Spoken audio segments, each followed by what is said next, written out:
Bien, bonjour tout le monde, bienvenue pour cette nouvelle causerie Spirit of Rally, la huitième de l'année.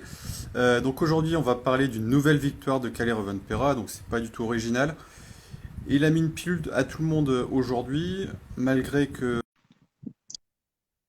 Recouper un petit peu de tout ça. J'invite tout de suite mes camarades Olivier, Stéphane et François. Alors, Stéphane. Ah, putain, c'est bon, ça marche. Salut François, salut Olivier. Bonsoir. Hop, et j'invite François tout de suite. Oh là là, ça marche du premier coup et comment ça... Là, Ah, c'est cool là. Commence à pas être mal, hein. Ouais, là, c'est le professionnaliste qui parle, là, c'est bon là. Bon, alors messieurs, déjà on va commencer par un bonjour. Bonjour tout le monde. Bonsoir. bonsoir tout le monde. Donc, nouvelle victoire de Kalle Rovanperä qui a mis une pilule à tout le monde dans la Power Stage, qui a cinquième victoire de la saison, qui, si mes calculs sont bons, devrait pas tarder à être champion du monde. Donc, on en parlera un petit peu plus tard. Comment est-ce que vous avez vécu ce rallye j'allais dire de Finlande, non, de la Suède? Ça y est, ça commence. Ouais, ça commence. Ouais, ouais, Carrément. c'est la chaleur qui fait ça. Ouais. Olivier, t'en penses quoi de tout ça, de ce rallye? Ben écoute, merci de me donner la primeur. J'ai pas la pression comme ça. Honneur aux Bonsoir. Bonsoir. Vendredi, belle journée. Déjà Rovanperä a une place qu'on n'attendait pas. En embuscade, est-ce qu'il l'a fait exprès ou pas, je sais pas. Il roulait, j'ai l'impression qu'il faisait sa course. Et puis Evans qui fait une petite saucisse, et puis, le gamin, il est derrière, et puis hop, il est là, et finalement, il est en tête dès le premier soir. J'attendais plus le lendemain, je pense qu'on est tous d'accord là-dessus. Estonie. Oui, l'Estonie, ouais. Et derrière, dès le début, il y en a qui nous ont fait des coquilles, hein. On peut pas dire qu'il se passe rien. Le vendredi soir, sur Facebook, Galerie Lafayette, il se passe tous les jours tout le temps quelque chose. Mine de rien, on pense qu'on va avoir un rallye plat, puis non, pas du tout. Mais à la fin, c'est quand même le même qui gagne, hein. Ouais, François, t'es d'accord? Bah ouais, mais à tel point que même, je sais plus comment le qualifier, hein, parce que on s'imagine qu'à un moment ou un autre, il peut avoir des problèmes, c'est jamais le cas. On s'imagine qu'en ouvrant la route, ça va être compliqué sur la terre, Ouais. il gagne quand même. Voilà, est-ce que c'est vraiment lui, enfin la triplette, hein, lui, Altunen et la voiture qui sont au-dessus du lot, ou est-ce que c'est les autres qui sont à la ramasse complète? C'est même difficile de savoir finalement, quoi. Ouais. Ouais. Et toi, Stéphane, comment est-ce que tu as vécu ce rallye d'Estonie?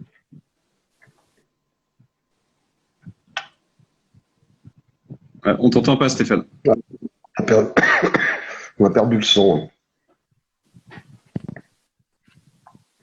T'entends pas, ça va arriver. Est-ce que tu as bien branché le micro? Ou alors débranche le micro carrément.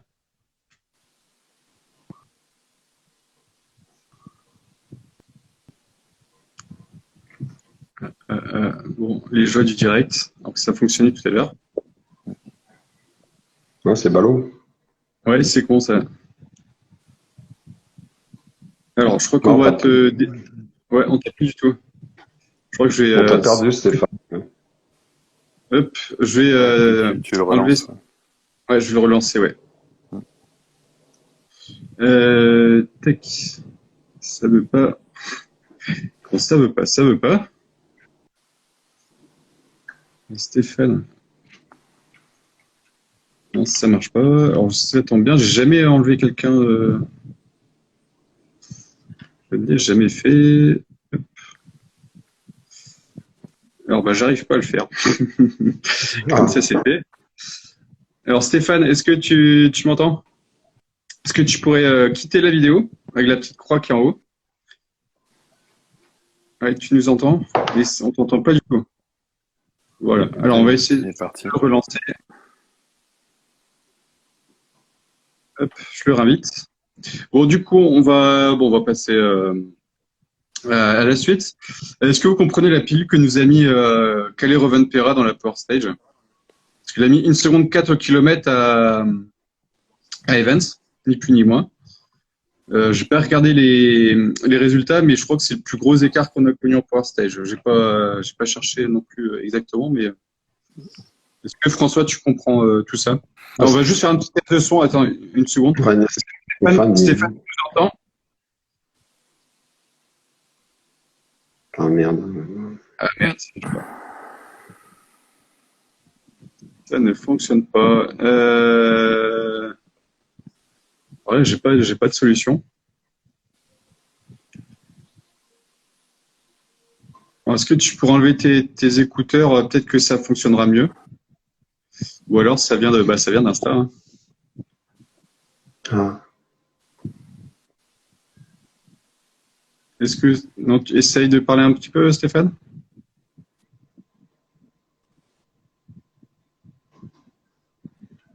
Bon.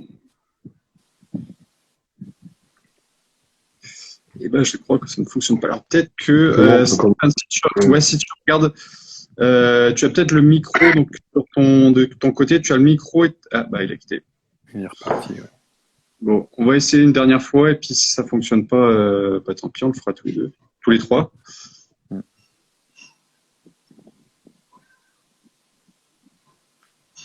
Les joies du direct. C'est dommage que ça. Sans trucage. C'est dommage, c'est clair. Ça marchait tout à l'heure avec ces ballons. On a fait un test en privé, ça fonctionnait, mais là, ça ne fonctionne pas. Bah, du coup, François, on va t'écouter. Est-ce que tu comprends la pilule qu'a mis Owen Perra? Alors, oui et non. Oui, parce que en comparaison des autres rallyens, il a des conditions de route qui sont un peu plus clémentes, on va dire.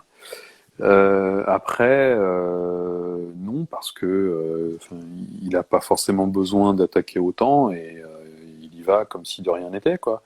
Donc c'est la preuve d'une confiance et d'un fonctionnement entre lui et son copilote et la voiture qui font que voilà, il a plus rien à perdre, il a plus rien à prouver et il y va autant qu'il veut, quoi. Et je suis persuadé que pendant l'épreuve, à quelques instants ou quelques spéciales, il en avait encore un petit peu sous le pied s'il y avait besoin d'en rajouter une couche, quoi. Ce qu'il n'a pas eu besoin de faire. Donc, comprendre autant d'écart, j'ai été le premier surpris au premier inter de voir il y avait plus de 16 secondes déjà au premier inter. Là, tu dis waouh, il est parti sur un très très gros rythme et puis en fait, les conditions de course vont jouer, les conditions climatiques vont vraiment jouer, je pense. Mais ça n'empêche, ça n'enlève en rien sa très très grande performance sur la Power Stage. Parce que comme tu dis, mettre 1 seconde 4 au kill à Evans, qui est quand même pas dernier né, hein, c'est une très très grosse performance. Après, tu peux pas comparer par exemple par rapport à un Neuville qui lui était le coude à la portière et je ramène la voiture, quoi. Effectivement, au plus fort de la flotte en plus. Ah, le voilà. Donc voilà. Alors est-ce qu'on t'entend? Oui. Ah ouais, sauvé. Stéphane, est-ce que tu pourrais dire 2-3 petits mots? Moi, je vous entends. Ah, et ben nous aussi. Ça y est, Oui, on t'entend. je vous entends. Ouais, je vous entends. Je vous vois. C'est cool. Ah bon, ça va, merci. Ok, bon. Alors, les mystères d'Internet. Tiens, Stéphane, qu'est-ce que tu en penses de la performance de Rowan Perra Oui. dans la Power Stage? 4 secondes 4 au deuxième. Ouais, dans la Power Stage, je vois deux choses. Déjà, il est facile partout. Hein, tout ce qu'il fait aujourd'hui, ça fonctionne, etc.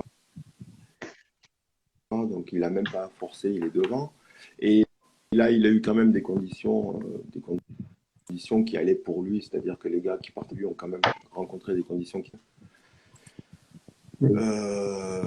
avec des bonnes conditions, même si le concurrent devant lui avait aussi, il avait tout pour lui, puis il a même pas sans forcer, donc ça c'est quand même assez, à mon avis, facile. Ok, donc deuxième question. Donc d'après mes calculs, Rowan Perra il sera titré normalement à l'Acropole. Pour cela, sur les 2 prochains rallyes, il doit marquer au minimum 7 points de plus que Neuville. Donc bon, normalement 7 points, ça devrait le faire. Question totalement folle, est-ce que vous imaginez un retournement de situation? La catastrophe arrive. Non. Non. Non plus. Non, ce serait hautement improbable. Ou alors là, si tu vois dans une boule de cristal, il faut tout de suite miser 100 balles sur un style de pari pour faire jackpot derrière, quoi. Mais là, non. Il y a déjà Tana qui est son copilote qui passe leur CAP de mécanique en ce moment, là. Garniture auto, là. Il y a tout qui tombe en morceaux dans la voiture. Ça encourage pas à attaquer avec quiétude, hein. Là, pour une fois, Neuville, il n'était pas dedans, mais pour une fois, il n'a pas eu trop de cagades. Mais bon, il n'était pas dedans, hein. Il était régulier, par contre. Je pense que les écarts du premier jour, on les retrouve samedi, on les trouve ce matin. Hier, mais il n'était pas dans le bon rythme, quoi. Mais par contre, la voiture, il a peu de soucis cette fois. Après, Neuville, sur les épreuves comme ça, il est jamais très très à l'aise, hein. En Finlande, il a jamais performé. Et comme c'est un rallye qui ressemble énormément, c'est pas surprenant de le voir un petit peu largué, quoi. Oui, Stéphane, t'en penses quoi?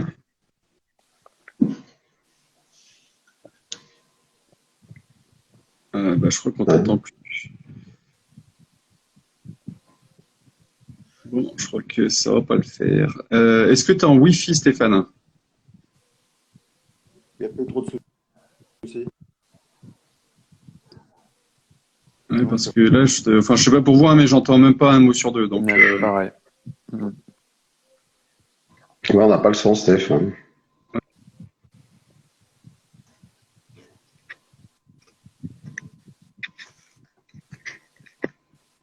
Bon, je crois qu'on essaiera de travailler à ça pour un prochain live, malheureusement. C'était toujours intéressant de t'avoir, Stéphane. Hop. Du coup, on va passer à Elfyn Evans, qui termine deuxième, qui a son deuxième podium d'affilée, qui remonte troisième au championnat derrière Neuville. Par rapport à sa 12e place en Suède, vous en pensez quoi de sa progression cette année? Je serais tenté de te dire que là, il retrouve un tout petit peu son niveau et celui qu'on avait espéré en lutte pour le titre, hein. Là, il a peut-être un petit peu trop forcé en début d'année avec les erreurs qui en ont découlé. Là, on le sent un peu plus serein, même s'il reconnaît que Kalle Rovanperä est devant lui. On voit qu'il y a quand même un petit peu de mieux et ça correspond plus à ce qu'on peut attendre de lui. Alors, ça peut encore faire second couteau, malheureusement, mais c'est mieux. Moi, je trouve que c'est beaucoup mieux et c'est un peu plus régulier surtout. Ouais, Olivier?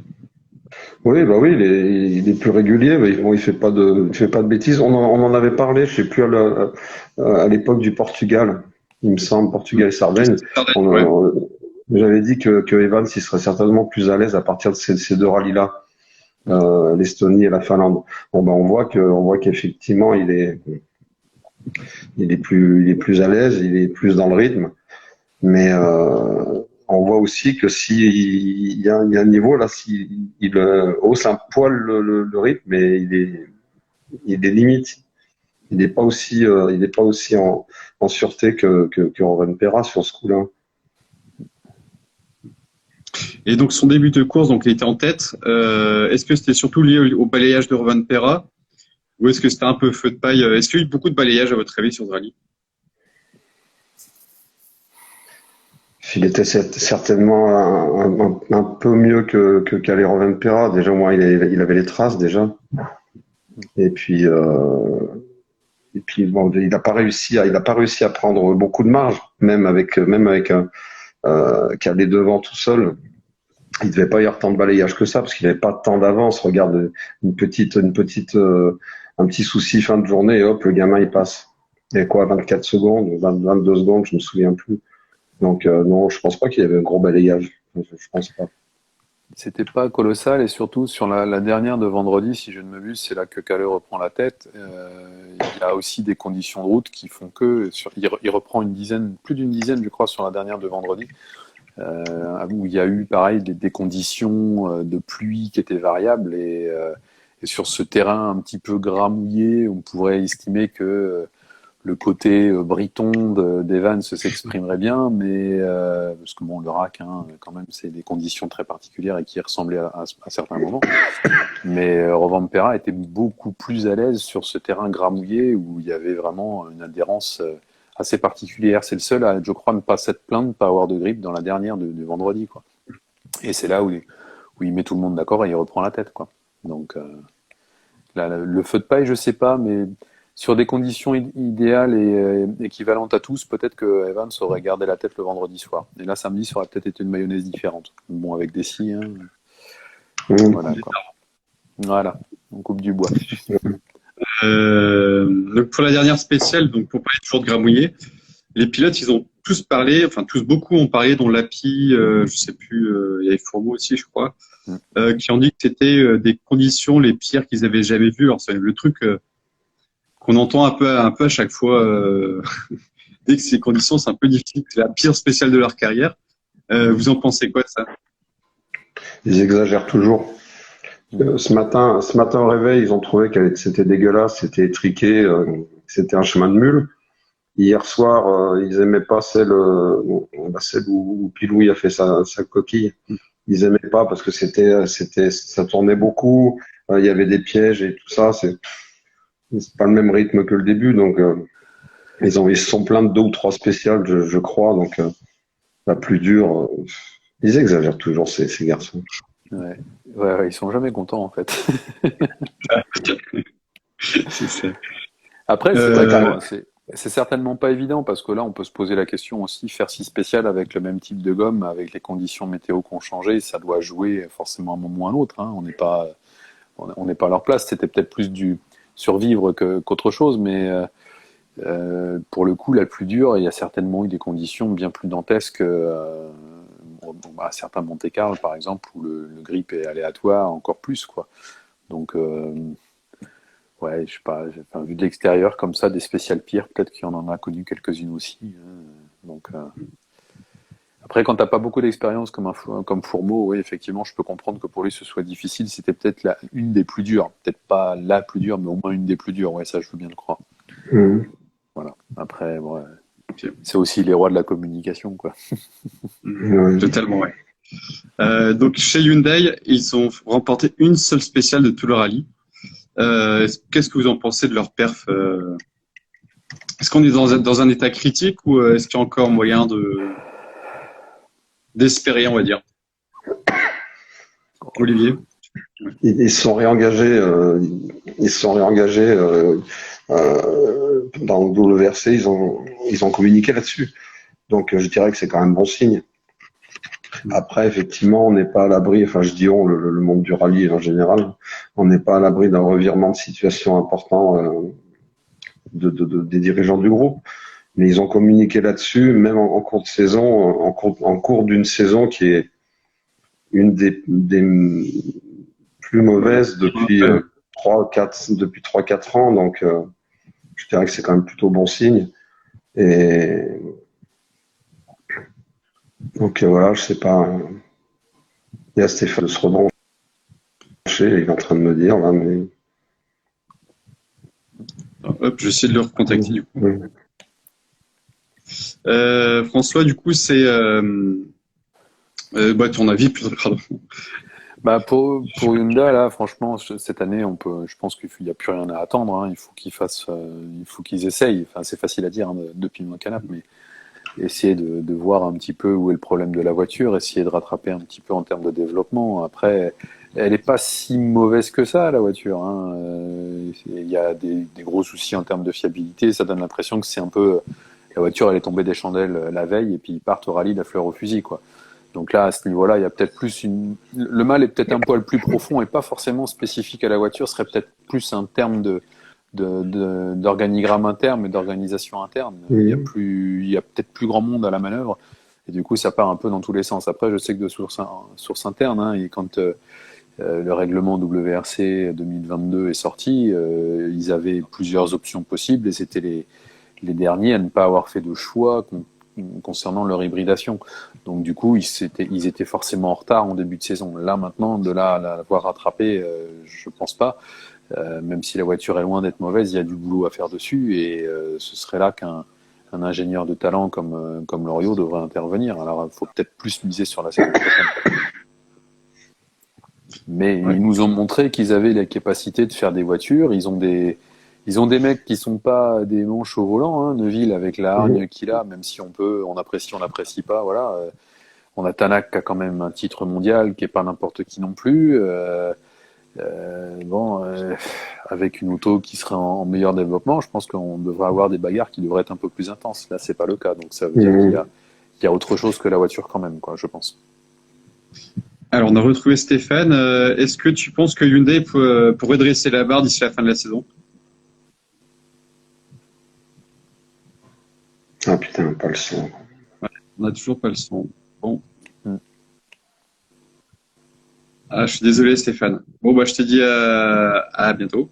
Je crois qu'on va pas retester ça, malheureusement.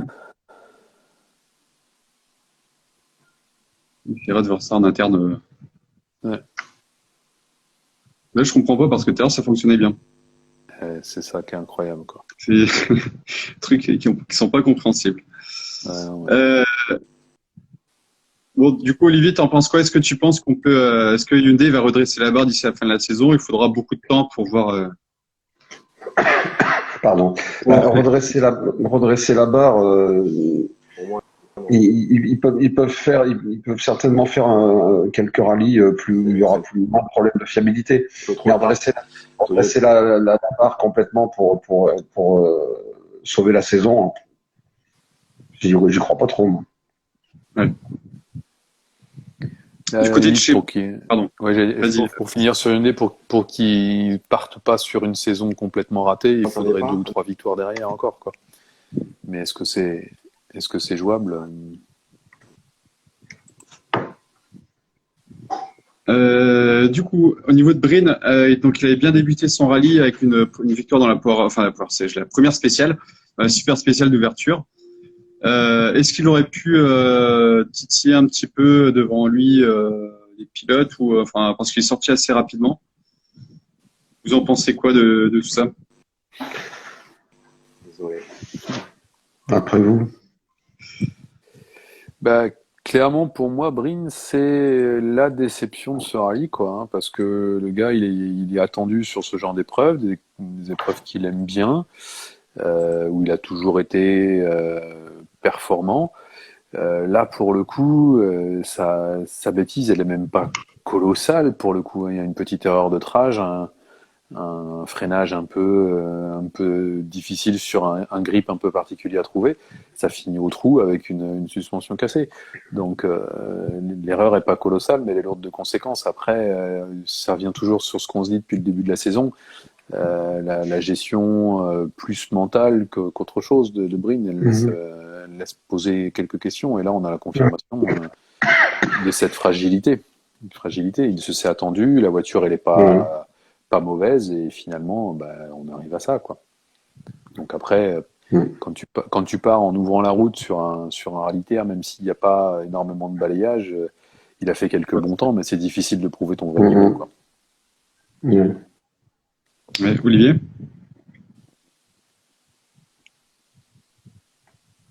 Non, Olivier, t'en penses quoi? Ouais, ça a coupé. Ouais, Oui, c'est possible. On va finir le live à 2. Ouais. Il n'était pas tout à fait dans le rythme, mais ça me laissait le temps de se mettre un peu en confiance et d'appréhender le terrain correctement, de régler un poil la voiture, qui pouvait être dans le match. Et puis malheureusement, il y a eu cette connerie, qui est pas énorme, hein, mais bon, c'est quand même lourd de conséquences, quoi. Donc voilà, moi, on en a déjà parlé, moi, j'étais assez fan de Brin début de saison, parce que je pensais qu'il pouvait faire quelque chose. C'est vrai que malheureusement, je suis déçu je dirais, son inconstance. Il est pas mauvais, mais oui, il est inconstant, et ça risque de lui peser pour la suite des contrats, ça. Après, je sais Oui. pas combien de temps il a il a un contrat de combien d'années. Je sais pas si vous savez. Je crois que c'est 2 ans, peut-être. Il me semblait que c'était 2 ans, ouais, de mémoire. Ouais. J'aurais dit ça, ouais, ouais, ouais. Mais très, Je très sais pas. clairement, il a la position du leader de l'équipe. Euh, Ce genre de boulette-là, ça passe pas, quoi. Ouais. Enfin, elle passe, je veux dire, voilà, ça arrive, hein. À leur niveau, c'est clair une sortie comme ça, c'est insignifiant et ça arrive. Mais ça te donne pas confiance dans ton rôle de leader d'équipe qui doit ramener du point à chaque fois, quoi, et pas être très mal placé. Là, en l'occurrence, c'est un des terrains qu'il affectionne, un des terrains où il pouvait vraisemblablement et raisonnablement viser un podium. Quand on voit ce que font les deux toys devant, après il y avait largement la place de s'immiscer dans le top 5. Hein, quand tu vois que Neuville il finit 4, je crois, Neuville, il est à plus de 2 minutes, ou presque 3 minutes. Ouais. Il y a large de quoi faire 3 ou 4, quoi. Donc ça met pas en confiance pour l'avenir, effectivement, quoi. Donc pour moi, clairement, Breen, c'est la déception du rallye, quoi. Ok, donc dans ce rallye, on a connu 2 divisions. Je sais pas ce que vous en pensez. Il y avait les 4 Top Gun, donc les 2 Evans, 2 Toyota Evans et Rovanperä. Il y avait en même temps, un petit peu en retard, on avait les 2 de Hyundai, donc Tanak et Neuville. On avait 2 pilotes dans l'entre-deux, et puis on avait une deuxième division. Fourmeau, Katsuta, Greensmith et Loubet. Est-ce que ça reflète un peu la performance? J'ai pas dit les 2 pilotes dans l'entre-deux, donc c'était Breen et Lapie. Est-ce que vous pensez que ça reflète parfaitement le niveau du championnat aujourd'hui sur Terre? C'est un peu le reflet de ce qu'on a vu sur quelques rallyes précédents. Hein. Est-ce que c'est Ouais, c'est mais c'est le reflet de la hiérarchie, en fait, hein. Après, en fonction des épreuves et des faits de course, on pourrait presque dire qu'on va avoir certains vont monter, d'autres vont redescendre, mais je pense que là, en disant ça, effectivement, tu as les 4 aujourd'hui, les 4 d'au-dessus, et puis après, tu as des intermittents, on va dire, et la deuxième div, ouais, très clairement, qui sont, et en disant ça, on n'est pas non plus complètement irréaliste sur leur performance, hein. Quand tu vois même un Greensmith, on dit qu'il est deuxième div, mais quand tu vois les passages, ça on voit quand même, hein. Donc c'est dire aussi la difficulté d'atteindre le niveau des premiers, quoi. C'est peut-être plus ça qui pose question. On était habitué à avoir des pilotes français qui arrivent et qui débarquent en explosant tout. Arriver au plus haut du sommet comme ça, hormis un Rovanperä qui a le cul dans une bagnole depuis qu'il a 3-4 balais, ça se fait pas comme ça, quoi. Et il y a besoin justement d'expérience, besoin de reprendre à un moment peut-être des petits coups derrière la tête et de redescendre un peu d'un niveau, quoi. Voilà. Et, Olivier, est-ce que tu es surpris qu'il y avait quand même 1 seconde au kill entre les deux équipes, on va dire? C'est ça qui m'a surpris.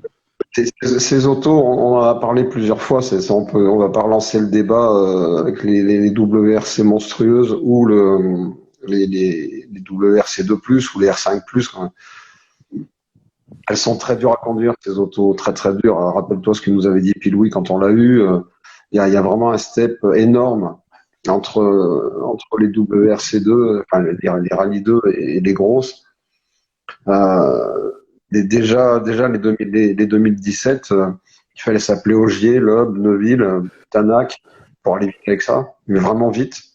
Et là, on voit que c'est quand même la même chose.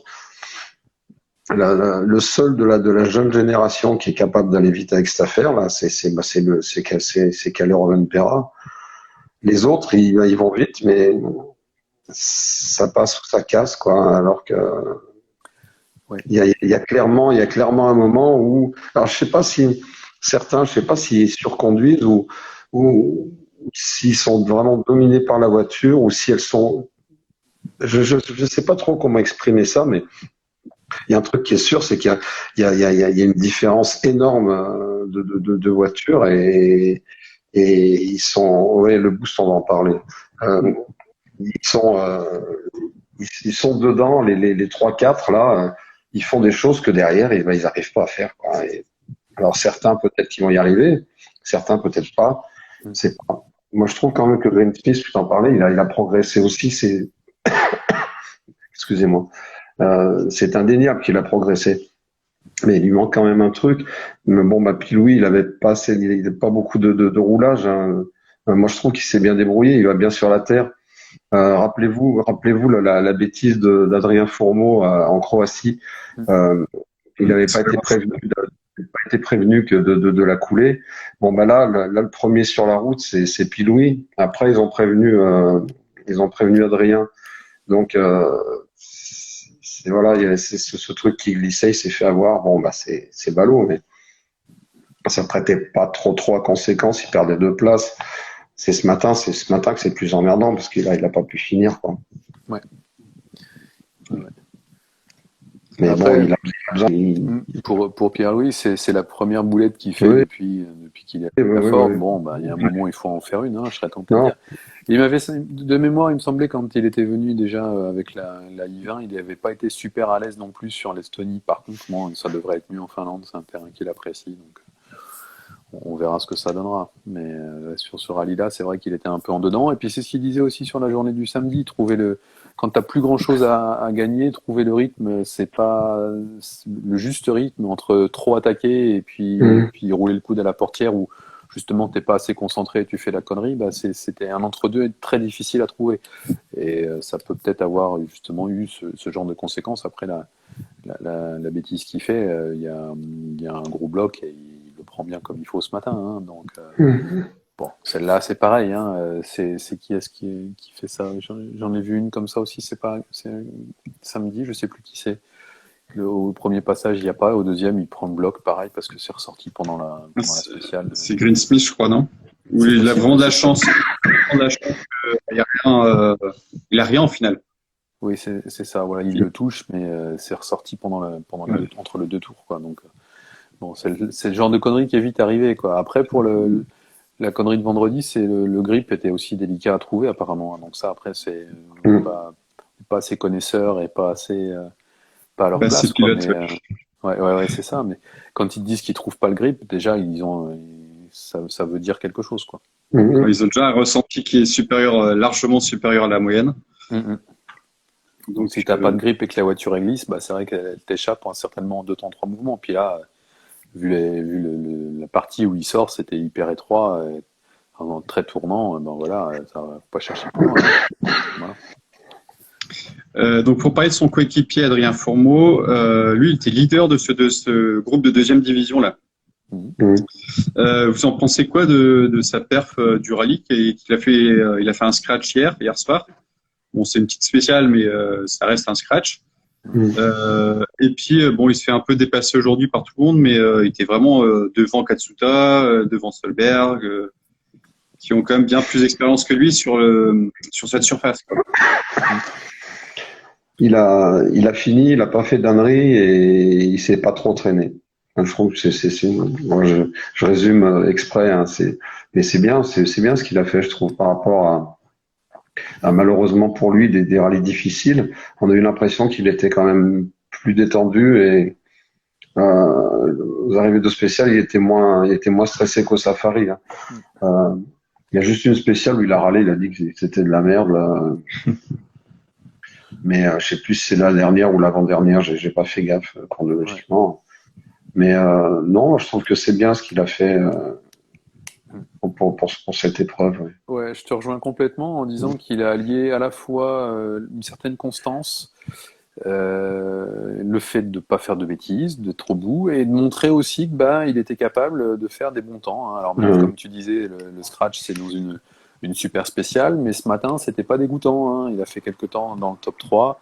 Bon, on oublie la dernière spéciale qui a été très particulière, mais sur le reste, c'était effectivement quelque chose qui était assez cohérent dans l'ensemble, et il a montré qu'il était en capacité de faire un rallye très solide. Et pour la Finlande, c'est peut-être un bon signe aussi.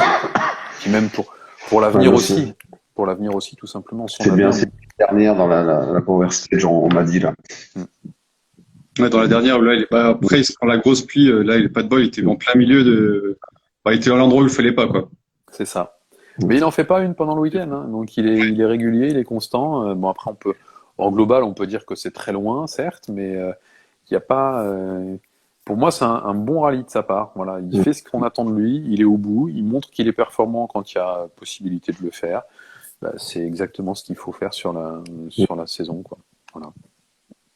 Ouais, alors je vais rebondir sur un commentaire de Valentin. Je me rends compte que j'ai pas noté une question. Rovanperä, il a pas utilisé le boost dans la dernière spéciale. J'ai pas fait attention. Je sais plus ce que tu disais tout à l'heure, Olivier. Toutes les spéciales, je te coupe tout de suite. Toutes les spéciales de la journée, suite à notre discussion, j'ai tout repris. Et ils ont tous le boost qui se recharge, comme on l'a vu depuis le début de l'année. Et lui, il n'y a rien. Et de ES19, ES19, ES24, et toutes celles que j'ai pu revoir en replay tout à l'heure, c'était pour avoir des biscuits que j'ai fait ça. Hein.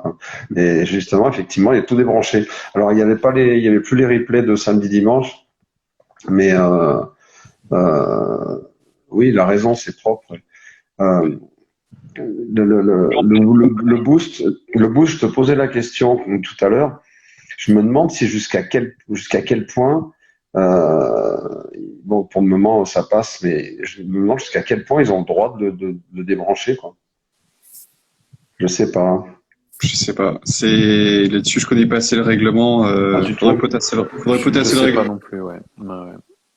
Après, c'est quelque chose qui leur apporte un surcroît de puissance, donc peut-être que on pourrait estimer qu'il se met dans une position où les autres sont en capacité de le dépasser, mais si ça réagit à n'importe quel moment et de manière plus ou moins impromptue, ça peut aussi expliquer dans certains cas des bêtises des autres collègues, et le retirer, ça peut peut-être avoir une voiture un peu plus régulière justement et plus facile à maîtriser et à comprendre surtout. Ouais.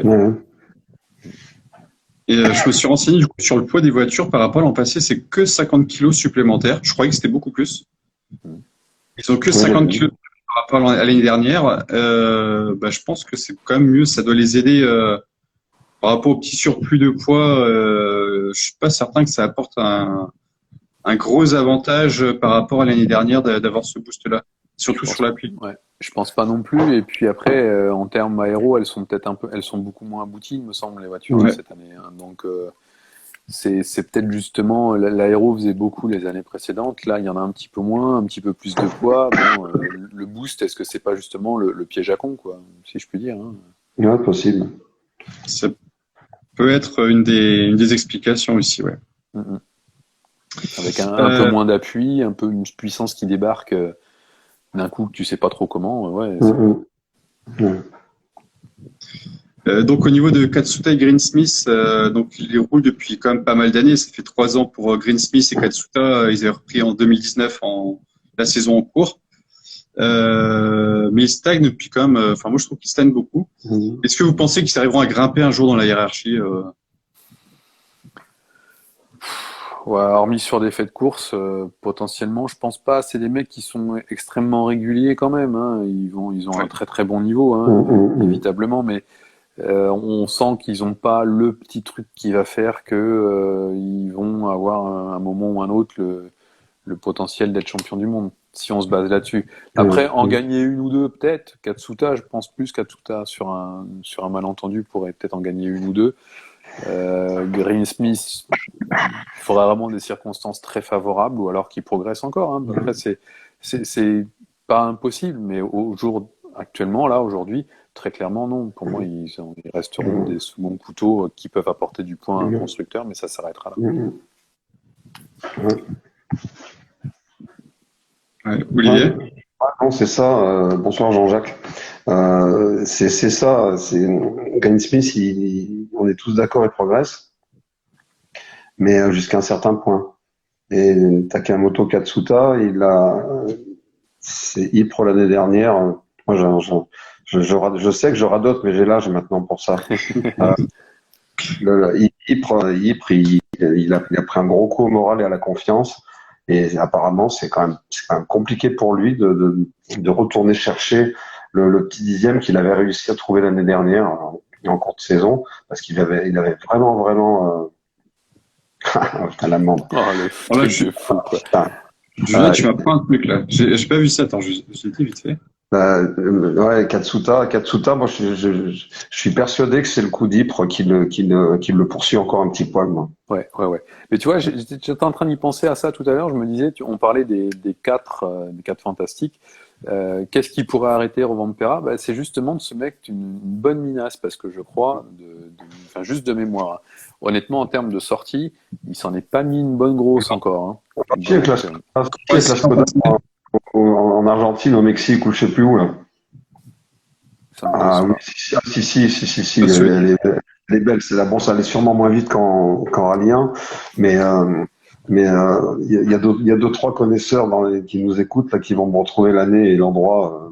D'accord, parce que Il a déshabillé le Skoda très correctement. oui, si, c'est au Mexique il y a quelques années, Ouais. exact. Je me rappelle de ça, mais elle était pas justement à la hauteur de celle de Katsuta, je trouve. Ça reste, Ah, tu vois. c'est un poil moins vite, ouais. Ouais. C'était justement en WRC2, quoi. Mais le jour où il se mettra une bonne minace, il faudra voir comment il réagit, parce que sortir avec une WRC, une Rallye 1 comme ça, toute berzingue en Finlande, par exemple, ce que je ne lui souhaite pas, bien entendu. J'imagine que pour remonter après, tu vois un Katsuta justement comment il galère, ou alors c'est là. Ce qu'il y avait cassé Hirvonen aussi il y a quelques années, quoi. La fameuse sortie en Finlande. Non, c'est certain. Mm. Certain. Ouais, cet endroit magnifique. Si t'as l'occasion d'y aller, Toff, hésite pas. 3 semaines, j'espère que j'y serai, sauf accident, quoi. Là, tu te protèges de tous les niveaux, hein. Tu vois plus personne pendant 3 semaines pour y aller. Honnêtement, c'est un peu ça. Ouais. Tu m'étonnes. Dans la voiture, je suis masqué, je remets le masque, voilà, je fais gaffe en plus. Bon. Yep. Bref, on s'en fout. Julien nous donne l'info comme quoi il a 4 000 € d'amende pour Tanak, car il n'avait pas la tête sur le podium. J'ai pas l'info, honnêtement. Là, tu m'apprends un truc. Je sais pas si vous avez vu ça, les gars. Il avait effectivement pas la casquette. J'ai un copain qui m'a passé une photo en me disant Tanak tout sourire, parce que moi il faisait un peu la gueule, quoi. Ouais. Mais effectivement, il fait Tanak, quoi. Ouais, c'est lui, point barre. Mais effectivement, ils ont pas les casquettes ni l'un ni l'autre. Alors bon, ça a pas dû plaire à un sponsor ou Ouais, c'est pire, hein, si c'est 4 000 € d'amende. Ou un chef, quoi. Je suis sûr. C'est précisé sur Dirtfish, je regarde en même temps, quoi. Donc c'est 4 000 €, dont 3 000 avec sursis, si ça se reproduit. Et effectivement, c'est parce qu'il a pas sa casquette, quoi. Pas porté la casquette sur le podium. Il a pas la casquette Pirelli qui va bien, quoi. Hein. Un petit coup de pub au passage, quoi. Donc, c'est n'importe quoi. Ouais, voilà, là, je suis blasé, là. Ah non, mais... Là, je suis... Je suis en train de lire sur un forum, il y a un gars qui dit heureusement que c'est pas Ogier qui est monté sur le podium sans la casquette Pirelli, vu comment il les casse, ça aurait été de la disqualification immédiate. Et il y a un autre gars qui dit non, Ogier il serait carrément venu avec une casquette Michelin. Bref, okay. Donc voilà. Du coup, ça m'a perdu dans les questions là. Donc Katsuta, on en a parlé. Au niveau d'Oliver Solberg. Oliver Solberg qui est décevant ce week-end, je sais pas pour vous, mais il n'a pas été dans le coup. Moi perso, déjà en début de rallye, avant le rallye, il annonce mon objectif c'est de faire un podium. Quand j'ai vu ça, je me suis dit oula, c'est chez Hyundai, je change parce que là, ça va pas le faire. Et au final, il était derrière Fourbeau, il était dans le groupe de seconde division, mais je trouve qu'il était assez décevant, quoi. Il était brouillon. Hein. Ouais, pour moi, j'ai pas fait gaffe. Ça va dans le sens un petit peu de ce qu'on pense de lui depuis le début de saison aussi. Hein. Il est surcoté, hein, très clairement. Et parce qu'il s'appelle Solberg, c'est tout. Hein. Parce qu'il y a un sponsor qui est colossal, il y a quelqu'un qui est bon sur les réseaux sociaux, et ça s'arrête là, quoi. Je vais mettre un peu de lumière parce que vous me voyez un peu moins. Ouais, moins bien, ouais. Oui, il était brouillon, le petit Solberg. Là. Il y a plusieurs images. Il est allé jardiner. Il a eu de la chance de rien toucher d'ailleurs plusieurs fois. Et il y a un passage sur une bosse, il se fait une équerre et il est contre-braqué à fond. Quand il reprend, il y a un coup de raquette là. Bon, il rattrape, puis ok, mais c'était violent et c'est violent. Moi je l'ai trouvé brouillon. Ouais. Et ça se voit au niveau des chronos de toute façon. Hein. Ouais, et puis à dire aussi que tu viens pour faire un podium, et à un moment ou l'autre, tu te mets un peu la pression tout seul. Hein. Voilà. Hein. Après, il y a quand même aussi un problème de direction assistée à un moment qui fait que il perd du temps, il tape, etc. quoi. Mais on peut pas tout lui imputer, mais bon, ça reste pour moi surcoté quand même. Quoi. Et trop vouloir en faire, finalement, il a rien obtenu, quoi. Totalement, ouais. Malgré sa victoire, non, je crois qu'en rallycross, je sais plus, je crois que c'est une victoire qu'il a eue il y a pas longtemps. Enfin, il participait au championnat d'Europe de rallycross et il a fait une belle perche. Je sais plus si c'est podium ou Il victoire. n'y a pas un truc de disqualification après ou quelque chose de ce goût-là? Ça me cause un peu. Maintenant tu dis, je crois qu'il a été disqualifié. Mais je crois qu'il a gagné et puis il a été disqualifié, je sais plus pourquoi. Ouais. Mais c'était à Oliès, c'était chez lui en Suède, là c'est vraiment pile chez lui. Donc pour parler maintenant un peu de WRC2, donc Mikkelsen qui remporte le rallye face à Suninen qui a de la chance de terminer le rallye, mais Suninen on le retrouve complètement là. Il était juste toujours à 10-15 secondes, il a pas réussi à être devant Mikkelsen, mais il était toujours à peu près dans les temps de Mikkelsen. Je sais pas ce que vous en pensez de ce WRC2. Là, c'est dommage qu'on n'ait pas Stéphane parce qu'il arrivait d'un rallye en Italie où il a roulé en R5 justement, et donc son expérience aurait été précieuse. Moi, je suis content de revoir Mikkelsen devant sans souci. Et puis derrière Suninen aussi, parce que bon, après tout ce qu'il a traversé, moi je trouve que c'est bien de le voir là. Par contre, il manquait des Lukianuk, il manquait Griazin, il manquait, on va en parler, je sais que tu as prévu d'en parler, Christophe. Il manquait quand même quelques pilotes. Il y a Bulassia qui m'a étonné. Il a fait 2-3 temps là-haut que j'ai trouvé assez impressionnant pour un mec qui est pas de ce genre de profil de rallye, quoi. Il n'a pas fait de bruit, mais il était là. Et Suninen, effectivement, il finit sur 2 cylindres. Il avait bien les boules, d'ailleurs. Ouais, ça sentait à l'arrivée. Après, vu sa perf du week-end, ça se comprend. Après, il termine toujours deuxième et j'ai vu apparemment, j'ai pas vu qu'il avait 1, 2, 3. J'ai pas vu s'il avait abandonné entre la fin de la spéciale et le pari d'assistance. Ah, fais gaffe. J'ai pas d'infos là-dessus. Je voyais sur EWRC là, il est toujours au classement, donc je pense qu'il a dû réussir à le faire. Ouais. On va nous faire une Science version RAC 98 là. Ouais. Après, je vais rebondir un petit peu quand même sur le WRC2. Ce qui est quand même assez questionnant, c'est de se dire que tu as des mecs comme Suninen et Mikkelsen qui sont en haut du panier et la marche pour aller en WRC, enfin en RC1, elle est quand même colossale parce qu'on voit ces gars-là, ils se mettent, que je dise pas de bêtises, par rapport à Lindholm qui finit 3e, qui est pas un manche non plus. Ils ont presque, il y a 2 minutes pour Mikkelsen et 1:30 grosso modo pour Suninen. Vous voyez les gars, quand ils arrivent à l'étage du dessus, on les trouve un peu charrettes, on dit Mikkelsen il achète sa place, etc. Suninen aussi, c'est les sponsors. C'est des gars, ils sont quand même un très très haut niveau, quoi. Donc ça pose vraiment question de l'écart entre ces autos, quoi. Donc après pour le WRC2, j'avoue que Mikkelsen, c'est du très très fort, hein, et j'aurais bien aimé voir un Rossel en comparaison, voir ce que ça donnait sur ce terrain-là aussi. Ça aurait peut-être été intéressant. Suninen, avec son souci, il est à 26 secondes de Mikkelsen au scratch. Ouais, il n'a pas perdu tant que ça, hein, parce qu'il est 15 secondes. Il perd que 10 secondes alors qu'il termine sur 2 cylindres. Bon, après, je pense que l'appui, ça a permis de gommer un peu les soucis. Ouais, mais quand même, c'est ce que je vous avais dit pendant le week-end. La Hyundai, elle est quand même pas si mauvaise que ça, hein. On se pose toujours la question par rapport à Nico Siama en championnat de France, par rapport au C3 et au Polo. Là, par rapport à la Fabia Evo, qui reste quand même la référence, faut vraiment pas se cacher non plus. Il est pas si loin que ça, donc ça veut dire que la charrette, c'est pas une bouse non plus, hein. Donc, avec 2 mecs qui ont un niveau mondial reconnu, un peu de boulot, voilà quoi. Hein, on a un championnat qui est loin d'être ridicule non plus. Après, ce que me disait Nicolas, je sais plus si c'était en privé sur le live.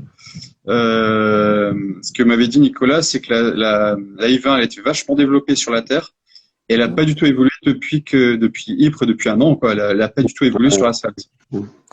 Alors, en même temps, est-ce que une voiture de constructeur comme ça, c'est pas plus logique de la développer sur Terre vu le peu d'épreuves Les asphalte clients, sur le quoi, voilà, championnat? c'est des Ouais. clients. Ouais, c'est de la compé client, mais en même temps, c'est des programmes qui sont semi-officiels, donc à la limite, c'est peut-être à eux de faire le développement, quoi. Mm. Ça pose aussi ces questions-là. Donc, Si, ouais, ouais. si tu donnes le budget nécessaire pour le faire ou pas, si t'as, voilà, ça pose tout ce genre de questions-là. Est-ce que c'est pas des cadeaux empoisonnés, quoi? Mm. Donc, Bah, là, oui. ouais, On en divague un l'occurrence. peu, mais j'ai l'impression que c'est un peu ce qu'a eu Nicolas. Je crois que c'est un beau cadeau, mais c'est pas non plus le plus beau des cadeaux, quoi. C'est ça. Et là, je Moi, regarde un peu les. Vas-y, je te laisse, Olivier. je regardais derrière, on a Utunen qui sera en Finlande avec une grosse. Mm. Là, il est quand même à 3 minutes. Il est quatrième, il a 3 minutes de Mikkelsen. Bon, la Fiesta, elle est pas tout à fait au niveau de la Skoda, je veux bien l'admettre. Mais j'ai pas fait gaffe s'il y a eu des soucis. Honnêtement, Utunen, j'ai pas trop vu sa course. Je regardais le résultat. On l'a pas trop vu, ouais, pendant le week-end. Ouais. Voilà, Il me semble en plus que la Fiesta elle avait quelques évos aérodynamiques, notamment elle a récupéré Ouais. les anciens rétros de la WRC 17, un peu de boulot sur l'aileron arrière, mais bon, le problème il est pas spécifiquement là, je pense. Hein. Il est un peu. faudrait pas que ça fasse comme ça fait souvent dans ces cas-là. Ils en manquent un ou deux avec une grosse auto pour se mettre en valeur. Et Mm, puis, ben, ça passe pas. Donc, ouais, ouais, ouais. alors, il va quand même falloir raison garder. Sur 3 minutes sur Mikkelsen, je trouve que c'est quand même beaucoup, moi, pour un gars qui veut franchir un gros palier bientôt. Ouais. Là. Surtout quand c'est un terrain qui potentiellement lui était favorable, parce que finlandais, quoi, Totalement ça ressemble à favorable. chez lui. Ouais. Tu disais, toi? Là, c'est totalement favorable. Là, il a pas d'excuse. Là. Ouais. Ouais, ouais, ouais. Donc, Et là, je regarde un peu sur WRC. Donc, Mikkelsen reprend la tête du championnat. mm, Il a 3 points d'avance sur Kajetanovic. Il a fait quand même un gros coup au Kenya. Et donc 69, 79 moins 63, ça fait 16 points 16. Mm. derrière Russell, quoi.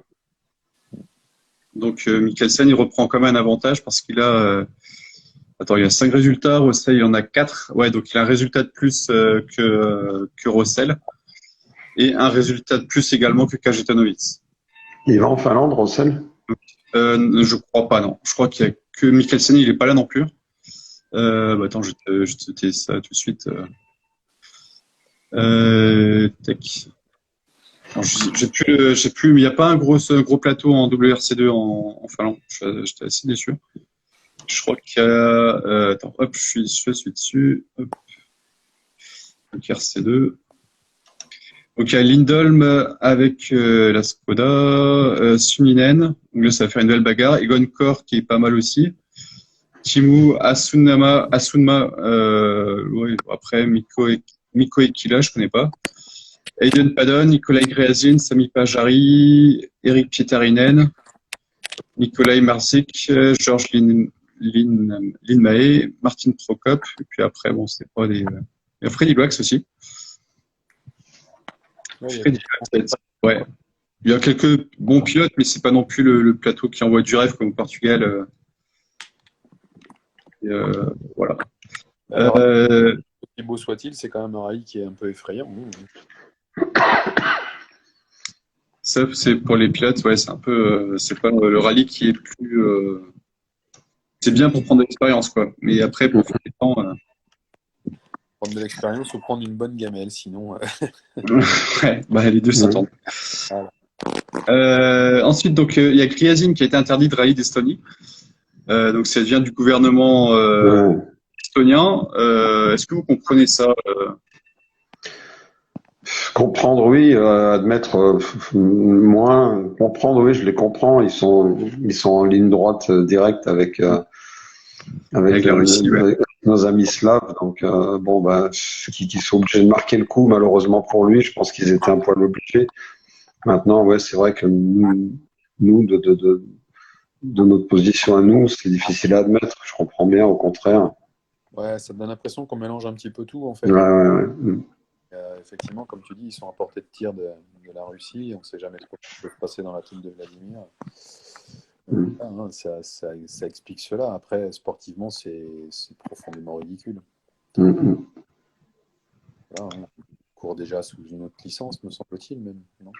Bah, de Ouais, toute mais je façon, crois qu'il a moitié les temps, je crois. ils sont deux à avoir le souci, hein. Il y a Luc Yanuck en Ouais. IRC et là, Nicolas Griazine. C'est même cause, même punition, hein. Après, Lucianuk, il a dit qu'il était contre la guerre.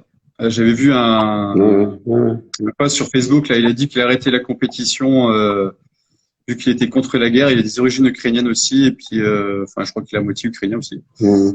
Et Exact. il habite pas loin de la frontière ukrainienne non plus.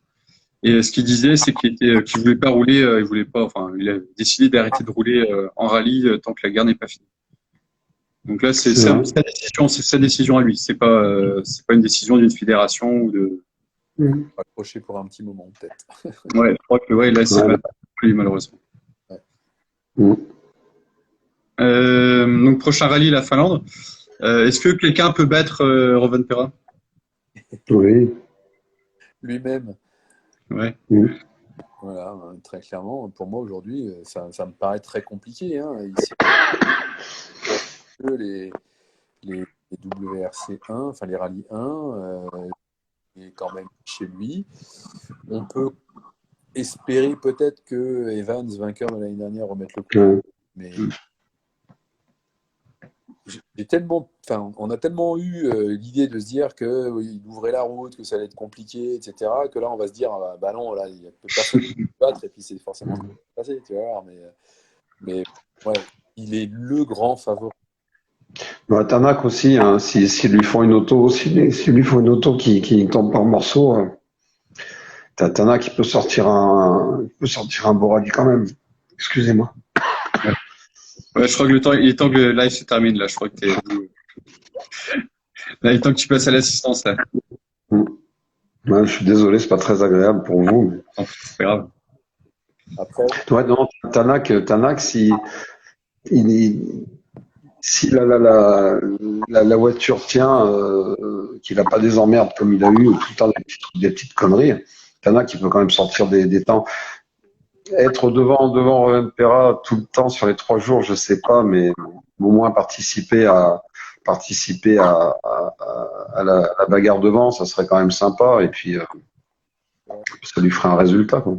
j'ai quand même un petit doute pour Tanak parce que la voiture en termes de perfo, elle est un poil derrière. Donc Voilà, ouais. pour le coup, si Toyota n'a pas de problème, la voiture elle est faite là-bas en plus. Hein. Mm. Ouais, c'est Jivaski là, ouais. Donc c'est ces routes de développement, c'est ces routes de test. Mm. Oui, je suis d'accord. On pourrait peut-être plus assister à une baston entre Entre les deux, hein. Mm.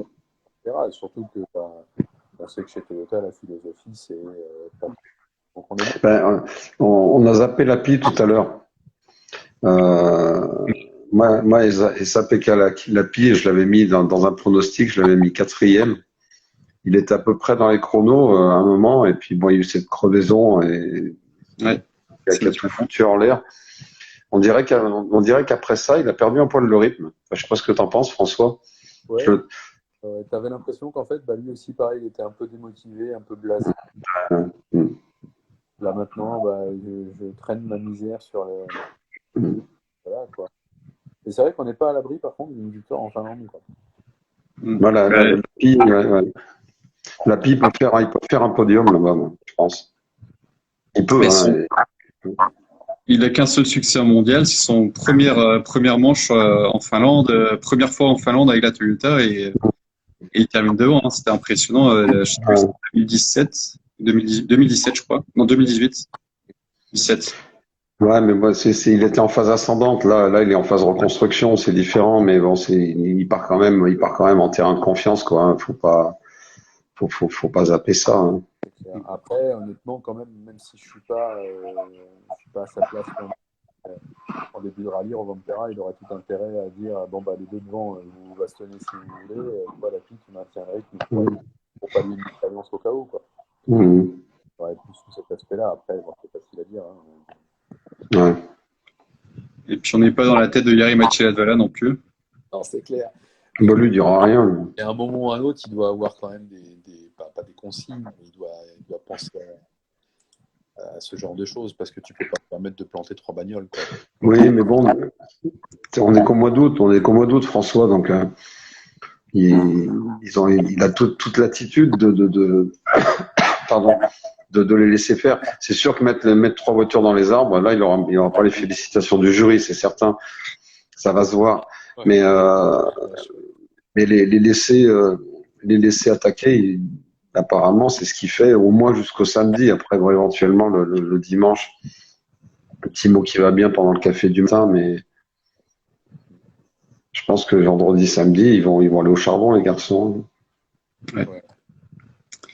Ok, on va terminer. Vas-y, je te laisse, François. Les meilleurs équipages et la meilleure voiture, hein, tu as tout intérêt de les laisser. Ils sont pas idiots non plus. Hein. Non, surtout Rovanperä est très intelligent, mine de rien. Ouais. Quand tu regardes, il n'y a rien de superflu, là, c'est du Ogier pur jus. Et quand il sera plus aussi performant que maintenant, je pense qu'il va être à la Ogier à chercher les points, à reculer, à attendre. Et il m'a l'air très, très intelligent comme garçon. Ouais. À attendre que ça vienne ou que vraiment prendre le minimum de risque pour le maximum de points. Ok, on va terminer avec la note du rallye. Ouais, c'est pas facile, hein, le rallye. Le rallye, bon, il était sympa, mais c'est plus, quoi. C'est exactement ça. En fait, il y a vraiment des choses très positives. Quand tu vois un Rovanperä, tu peux être qu'admiratif. Après, il y a un tel manque de fiabilité des Hyundai, il y a un tel écart avec les autres que, en termes de baston, on reste toujours sur notre fin, quoi. Et il manque un petit quelque chose. Allez, je vais peut-être mettre un 13 encourageant en espérant qu'on sera un petit peu mieux pour la Finlande, quoi. Ah, sur 20? Ouais, je sais jamais si on fait sur 20 ou sur 10 à chaque fois, je vous dis. Pareil, je vais te mettre 6,5 sur 10. Allez, ça fait pas. C'est bien, Alors, dis 20, alors. Bah, tu divises par 2 et tu multiplies par 3. Bon, allez, parti à 13, je vais je mets un 13,75. 13,75, merci. Ouais. Ça, c'est précis, ça. Je sais pas où ils ont le quart de point, mais les 3 quarts de point, mais moi, 3 quarts de point en plus, c'est le podium sur le petit îlot, j'ai trouvé ça sympa. Ok. Bon, moi, ce sera un 13,22 du coup. Allez. Bon, bah merci les copains. Je suis désolé pour Stéphane. Je crois que Stéphane est toujours avec nous. Bah, j'espère. Faut qu'on l'appelle après pour s'excuser là, parce que du coup, il nous règle le souci. Il nous dépannait au pied levé, et du coup, ça n'a pas fait, quoi. J'ai une question. Est-ce que tu penses que pour le prochain, il y a moyen de faire un live depuis le parc d'assistance? Pour tout te dire, j'ai commandé un nouveau téléphone qui fait 5G. Je l'ai pas encore reçu. Donc, si j'ai de la 5G là-bas, je pense qu'il y a moyen parce qu'après, avec le téléphone, avec le réseau, j'ai déjà testé en France, c'est pas terrible. Ouais. Alors en Suède, en Finlande. Que la Finlande, c'est des gars qui sont au taquet au niveau de tout ce qui est technologie. La nouvelle technologie, ouais. Ça devrait le faire bien comme il faut, quoi. En espérant que je capte la 5G là-bas. Yep. En tout cas, donc, à bientôt. Ouais, à très bientôt. Profite bien. Hein. Bonsoir tout le monde. Désolé. Ouais, c'est le Covid. Ça. J'ai des tests là pour si jamais, tu vois. Ok. Ouais, tapis-toi bien, Olivier. François, je te dis à la prochaine. Yep, ça marche. À la prochaine. Allez. Ciao. Moi, je vais